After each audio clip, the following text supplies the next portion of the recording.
Okay, friends, I'm going to have Shabbos. This Shabbos and today is Rosh Chodesh, Rosh Chodesh Cheshvan. Rosh Chodesh Cheshvan is a very important month, a very important Rosh Chodesh. The Yalkut Shimoni teaches us that the first Beis HaMikdash was completed in the month of Cheshvan, but it was not inaugurated in Cheshvan. Similar to the second Beis HaMikdash, which was completed in Kislev, but was not inaugurated in Kislev, and God paid it back with the later on inauguration in the times of the Mishkan was completed in Kislev, and it was not inaugurated until Nisan, and God paid back the Mishkan that it would be inaugurated in the times of the second Beis HaMikdash, in the times of Kislev. But the first Beis HaMikdash, which was completed in Cheshvan and Chodesh Bul, says the Yalkut Shimoni, God will pay back the first Beis HaMikdash, that the third Beis HaMikdash will be inaugurated in the month of Cheshvan. You know, it's interesting, we say on Rosh Chodesh, Zman kapara l'chol toldoisam. Rashi chadashim la'amcha nosata. Zman kapara l'chol toldoisam.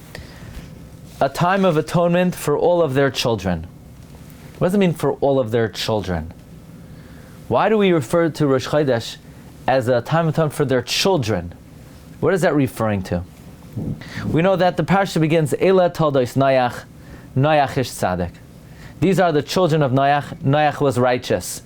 Yeah, but you just said you're going to tell me his children, so who are his children? So of course we know what Rashi says.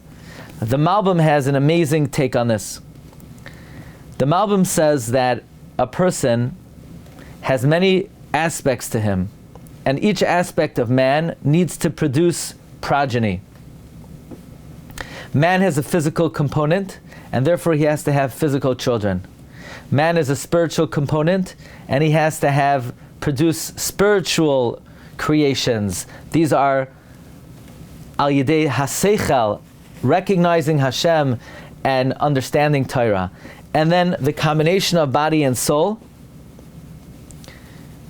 is his ability to speak, and therefore man needs to contribute to society at large. Therefore the Torah says, Eila toldos Noach. These are the children of Noach.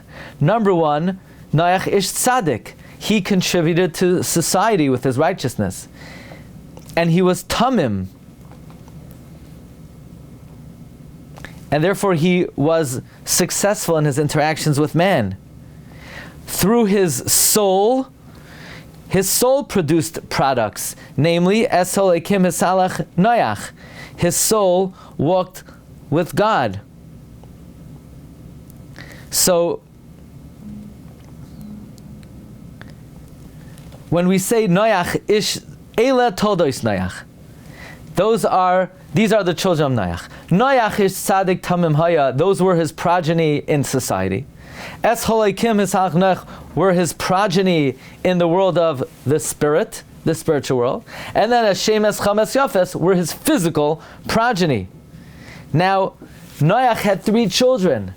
And we're going to see the 3 children also, they were supposed to be contributing to these 3 aspects of creation. Shem to the world of the spirit, Yefes to the world of the physical, and Chum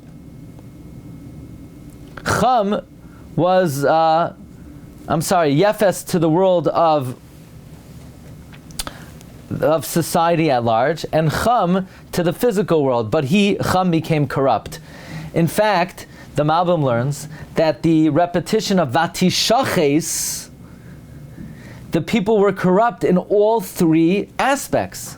The spirit, Ki nishchas haaretz lifnei ha'elokim, that's in their beliefs and in their service of God. And in terms of their ability to contribute towards society, it was vatimale haaretz chamas, so they were corrupt towards society. And then ki hishchis kol basar es darkai, they were physically corrupt. So from this parsha, the theme of Parshas Noach is that when we talk about a person's progeny is a very broad idea. We sometimes think, okay, how many children, how many descendants, but that's not man's only children in this world.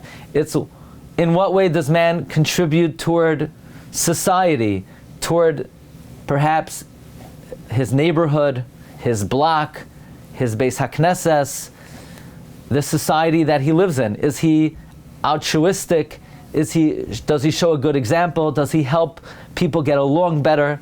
Those are the contributions and the purest and the progeny of the nefesh. And then there is the progeny of the soul. Does a person contribute in the world of ruchani, in the spiritual world? So when we say that Rosh Chodesh is Zeman Kapara L'chol Ta'adaisam, that we need atonement for all of our children doesn't just mean the ones that the Zecharim Unekevais, the boys and the girls that Hashem blessed us with, but we also need kapara in terms of our contribution to society and our contribution to the world of the spirit. So Parshas Noach is always a very appropriate combination with Rosh Chodesh, because from Parshas Noach we learn the broader definition of what toldos are, and we could gain the proper kapara on Rosh Chodesh, that it should be Zman Kapara L'chol Toldoisam.